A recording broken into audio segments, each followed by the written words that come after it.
அன்பு நேயர்களுக்கு கனிவான வணக்கம். செங்கோட்டையனுக்கும் எடப்பாடி பழனிசாமிக்கும் என்னதான் பிரச்சனை? செங்கோட்டையன் 2 நாட்களுக்கு முன்பாக தனது ஆதரவாளர்களோடு ஆலோசனை கூட்டத்தை நடத்தியிருந்தார்.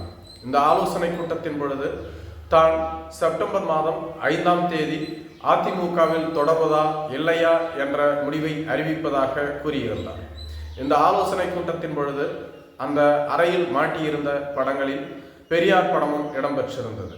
ஒரு காலத்தில் செல்வி ஜெயலலிதா, எம்ஜிஆர் படங்கள் மட்டுமே அங்கு இடம்பெற்று இருக்கும். ஆனால் தற்பொழுது அங்கு பெரியார் படமும் இடம்பெற்றிருந்தது அனைவரையும் அதிர்ச்சிக்கு உள்ளாக்கி இருந்தது. குறிப்பாக செங்கோட்டையன் அவர்கள் திமுகவில் இணைய உள்ளாரா என்ற கேள்வியும் பலரால் எழுப்பப்பட்டு வருகிறது. சரி, எடப்பாடி பழனிசாமிக்கும் செங்கோட்டையனுக்கும் என்னதான் பிரச்சனை? ஏற்கனவே 6 மாத காலமாக இருவருக்கும் கருத்து மோதல் இருந்து வந்தது. இதனால் இருவரும் பிரிந்து செயல்பட்டாலும் பின்பு இருவரும் சமாதானமாகி இருவரும் ஒன்றாக செயல்பட்டார்கள். அதன் பின்பு ஏன் இந்த மோதல் என பலரும் கேள்வி எழுப்பி வருகிறார்கள். இது பற்றி விசாரித்த போது எடப்பாடி பழனிசாமி செங்கோட்டையனை எப்படியாவது கட்சியிலிருந்து ஒழித்து கட்ட திட்டம் தீட்டிவிட்டார் என்றே கூறப்பட்டு வருகிறது. கட்சியில் தனக்கு எதிராக செயல்படுபவர்கள் யாருமே கட்சிக்கு வேண்டாம், அவர்களை ஒவ்வொருவராக வெளியே அனுப்பிவிட வேண்டும் என்ற எண்ணத்தில்தான் எடப்பாடி பழனிசாமி செயல்பட்டு வருவதாக கூறப்படுகிறது. குறிப்பாக சசிகலா, டிடிவி தினகரன், ஓபிஎஸ் போன்றவர்கள் இதே மனநிலையில் தான் இருந்தார்கள். இதனால்தான் அவர்கள் அனைவருமே கட்சியிலிருந்து அப்புறப்படுத்தப்பட்டார்கள். தற்பொழுது செங்கோட்டையனும் எடப்பாடி பழனிசாமிக்கு எதிராக தொடர்ந்து செயல்பட்டு வருகிறார். இவரை அப்படியே வளர விட்டுவிட்டால் நாளைக்கு மிகப்பெரிய பிரச்சனையாக இவர் நமக்கு எதிராக வந்து நிற்பார். அதற்குள்ளாக இவரை கட்சியிலிருந்து ஒழித்துவிட வேண்டும் என்ற திட்டத்தில் எடப்பாடி பழனிசாமி திட்டமிட்டு இருப்பதாக கூறப்படுகிறது. அதற்காக முதல் கட்டமாக வரும் தேர்தலில் அவருக்கு சீட் ஒதுக்காமல் விட்டுவிட திட்டமிட்டிருப்பதாகவும் கூறப்படுகிறது. கோபிச்செட்டிப்பாளையம் தொகுதியில் தொடர்ந்து போட்டியிட்டு வெற்றி பெற்று வருகிறார். இதுவரையிலும் 7 தேர்தல்களில் அவர் வெற்றி பெற்று சட்டமன்ற உறுப்பினராக இருந்தவர். 7 முறை சட்டமன்ற உறுப்பினராக இருந்தவர்.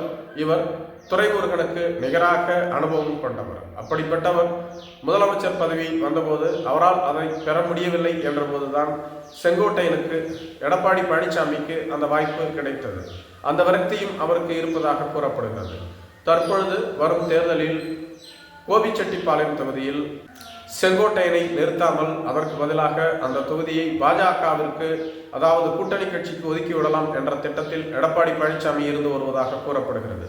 கூட்டணி கட்சிக்கு அந்த தொகுதியை ஒதுக்கிவிட்டால் செங்கோட்டையன் தொடர்ந்து முரண்டு பிடித்து எனக்கு போட்டியிட வாய்ப்பு வேண்டும் என்று கேட்டால் வேறு தொகுதியை ஒதுக்கலாம்.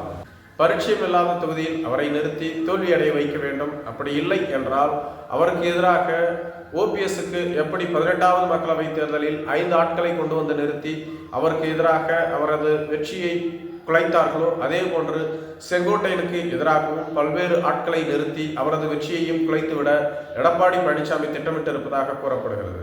இது எப்படியோ செங்கோட்டையனுக்கு தெரிந்துவிட்டதாக கூறப்படுகிறது. இதனால் தான் விரக்தியின் உச்சத்துக்கே சென்று விட்டதாக கூறப்படுகிறது.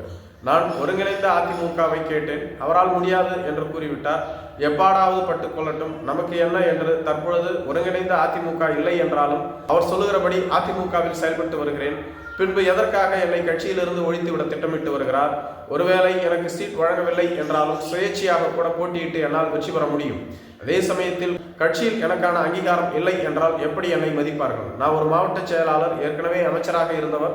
அப்படிப்பட்ட என்னை தொடர்ந்து மட்டம் தட்டி என்னை இந்த கட்சியிலிருந்தே ஒழித்துவிட அவர் திட்டம் தீட்டி வருகிறார். எனவே இந்த கட்சியில் தொடரலாமா வேண்டாமா என்ற எண்ணம் எனக்கு இருப்பதாக தனது ஆதரவாளர்களிடம் தனது ஆதங்கத்தை கொட்டி தீர்த்ததாகவும், ஆதரவாளர்களும் இனிமேலும் நீங்கள் இந்த கட்சியில் இருக்க வேண்டாம், உங்களை வளர விட மாட்டார், உங்களை கண்டிப்பாக கட்சியிலிருந்தே ஒழித்துவிட அவர் திட்டம் தீட்டிவிட்டார். எனவே நாம் தேர்தலுக்கு முன்பாக ஒரு நல்ல முடிவை எடுக்க வேண்டும். ஒன்று மாற்றுக் கட்சிக்கு செல்ல வேண்டும் அல்லது தனி அணியாக செயல்பட வேண்டும் என அவர்கள் கேட்டுக்கொண்டதாகவும், அதன் அடிப்படையில் தான் செய்தியாளர்கள் சந்திப்பையே செங்கோட்டையை நிகழ்த்தியதாகவும் கூறப்படுகிறது. நன்றி.